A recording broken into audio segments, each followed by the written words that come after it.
আচ্ছা তুমি আমারে কৌতো তোমাগো বাসা কি বাংলাদেশে? তাইলে আমাকে বাসা কি বাংলাদেশে নাকি উগান্ডা? নবরি বাংলাদেশই তো আমাকে বাসা। আচ্ছা বাংলাদেশে হইলে যে জায়গা তোমাগো বাসা ওই জায়গার নাম কও।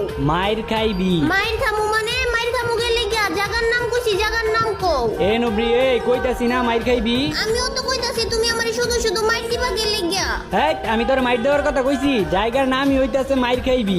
এইটা আবার কোন জায়গার নাম হয় নাকি? আমি যাবো না তোমাগো বাসায় দাওয়াত খাইতে। আইবি না মানে আইবি না কি এর লেগে? হ্যাঁ এত দূরে তোমাগো বাসা, আমি যাবো না তোমাগো বাড়ির দাওয়াত খাইতে। আরে এত দূরে কই, আর একটু আছে। আচ্ছা তুমি ওই যে গার্লস হাই স্কুলটা চিনো না? Girls high school. হ্যাঁ চিনি তো। আচ্ছা তাইলে গার্লস হাই স্কুলের সামনে বড় একটা বিল্ডিং আছে, দেখো নাই? হ্যাঁ ওই বিল্ডিংটা তোমাগো? আরে না ওই বিল্ডিং আমাগো না, ওই বিল্ডিং এর পাশে দেখছো একটা পাক্কাওয়ালা বাড়ি আছে। আচ্ছা তাইলে ওই পাক্কাওয়ালা বাড়িটা তোমাগো? আরে না ওই পাক্কাওয়ালা বাড়ির সাথে একটা টিনের বাড়ি আছে, ওইটাই আমাগো। गुलाबी साड़ी आणि लाली लाल लाल